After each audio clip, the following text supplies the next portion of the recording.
بسم اللہ الرحمن الرحیم۔ السلام علیکم دوستو۔ علامہ خادم حسین رضوی 19 نومبر 2020 کو اپنے خالق حقیقی سے جا ملے۔ انا للہ و انا الیہ راجعون۔ علامہ خادم حسین رضوی کی نماز جنازہ ادا کر دی گئی۔ نماز جنازہ میں عقیدت مندوں کی لاکھوں کی تعداد میں شرکت نے اندرون و بیرون ملک تمام قوتوں کی آنکھیں کھول دی۔ پردے کے پیچھے وہ تمام طاقتیں جو ختم نبوت کے قانون میں تبدیلی کی خواہاں تھیں، ان سب کو مسلمانان پاکستان نے نبی کریم صلی اللہ علیہ وآلہ وسلم کی ختم نبوت کے تحفظ پر فیصلہ سنا دیا۔ یہ جنازہ ختم نبوت کے قانون میں تبدیلی کے خواہاں افراد کے لیے ریفرنڈم ثابت ہوا۔ لاکھوں نہیں بلکہ کروڑوں افراد علامہ خادم حسین رضوی سے محبت اس وجہ سے کرتے تھے کہ آپ رسول اللہ صلی اللہ علیہ وآلہ وسلم سے بے پناہ محبت کرتے تھے اور قانون ختم نبوت پر واضح اور دو ٹوک موقف رکھتے تھے۔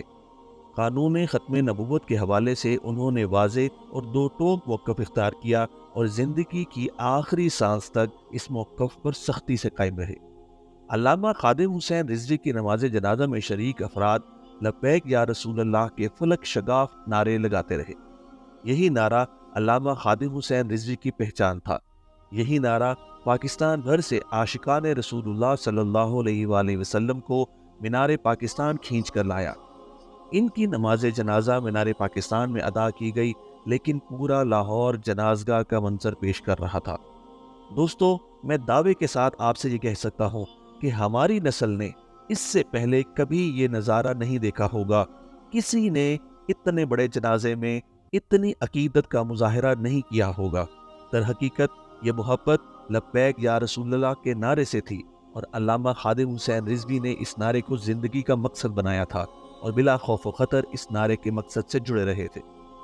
علامہ خادم حسین رضوی کی نماز جنازہ میں لاکھوں افراد کی شرکت نے یہ ثابت کیا کہ مسلمانان پاکستان کسی بھی صورت ختم نبوت کے قانون میں معمولی سی تبدیلی بھی برداشت نہیں کریں گے۔ جو کوئی بھی اس قانون کو بدلنا چاہتا ہے وہ ان لاکھوں افراد کی مخالفت کے لیے تیار رہے۔ علامہ خادم حسین رضوی اور ان کے ساتھیوں نے ختم نبوت کے قانون کے حوالے سے جو راستہ اختیار کیا، اس نے آنے والی نسلوں کے لیے ایک نئی سمت کا تعین کر دیا ہے۔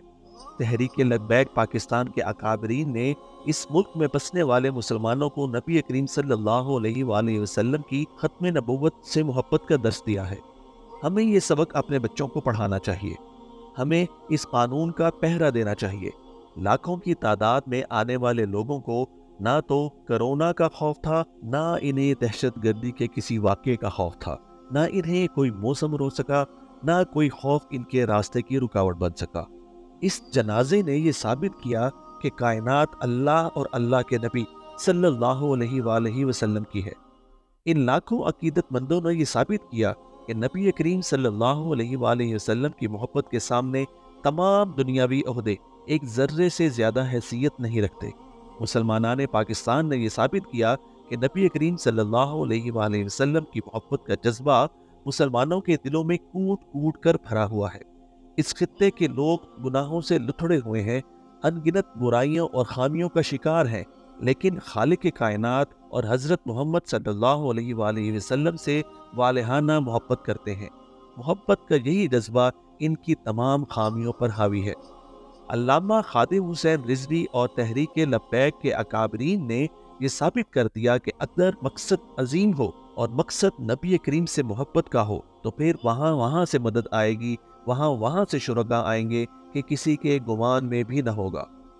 اس جنازے میں شریک افراد صرف ٹی ایل پی کے کارکن ہی نہیں تھے، بلکہ یہ تمام مسالک، تمام مکاتب فکر اور زندگی کے مختلف شعبوں سے تعلق رکھنے والے افراد تھے۔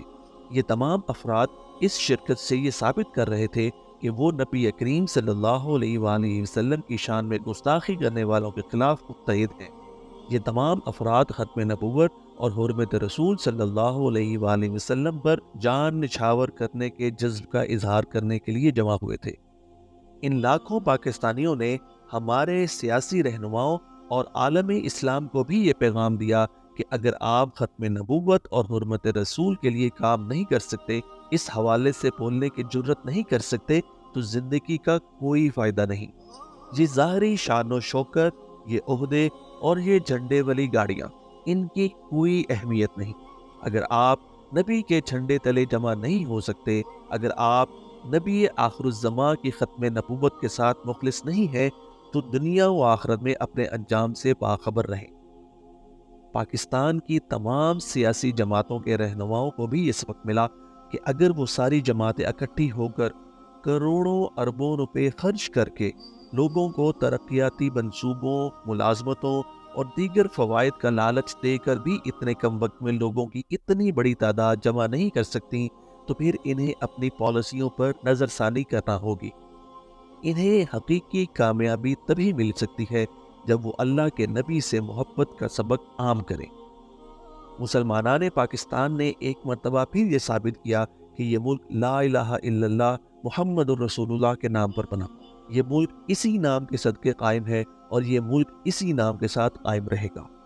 ہمارے آباء و اجداد نے قیام پاکستان سے قبل جو نعرہ لگایا تھا، ہم آج بھی اس نعرے پر قائم ہیں۔ ختم نبوت قانون کے دشمن یہ جان لیں کہ انہیں کہیں چھپنے کی جگہ نہیں ملے گی۔ کامیابی صرف اللہ اور اللہ کے نبی سے محبت میں ہے۔ کامیابی صرف اللہ کے نبی کے جھنڈے تلے جمع ہونے میں ہے۔ لاکھوں کا یہ مجمع جانیں ہتھیلی پر رکھ کر میدان عمل میں یہ پیغام دے رہا تھا کہ انشاءاللہ وہ دن ضرور آئے گا جب دنیا کے کونے کونے سے لبیک یا رسول اللہ کے نعرے گونجیں گے۔ یہ پیغام دنیا میں پھیلے گا۔ اب علماء کی اور تحریک لبیک پاکستان کے اکابرین کی یہ ذمہ داری ہے کہ وہ اس تحریک کو خالصتاً اس کی روح کے مطابق چلائیں، اور جس انداز میں علامہ خادم حسین رضوی کے جنازے کے موقع پر اتحاد کا مظاہرہ کیا گیا تھا، آنے والے دنوں میں بھی اسی اتحاد کا مظاہرہ کیا جائے۔ مسلکی اختلافات کو بالائے طاق رکھتے ہوئے اس عظیم مقصد کو ذاتی اختلاف سے بچایا جائے۔ علامہ سعد رضوی کے کندھوں پر بھاری ذمہ داری ہے۔ اللہ انہیں اس پیغام کو دنیا میں پھیلانے اور اس موقف پر سختی سے قائم رہنے کی توفیق عطا فرمائے۔ ان پر دباؤ آئے گا، لیکن انہیں ثابت قدم رہنا ہے۔ وہ اس دباؤ اور مشکلات کا سامنا صرف اسی وقت کر سکیں گے جب وہ اپنے والد کے مقصد سے جڑے رہیں گے، اور اس عظیم مقصد سے وفاداری ان کی کامیابی کی ضمانت ہے۔ اللہ انہیں اپنی رحمتوں میں رکھے۔ اللہ تعالیٰ علامہ خادم حسین رضوی کے درجات کو بلند فرمائے اور ہمیں ختم نبوت اور حرمت رسول صلی اللہ علیہ وآلہ وسلم کے پہرے داروں میں شریک ہونے کی توفیق عطا فرمائے۔ آمین۔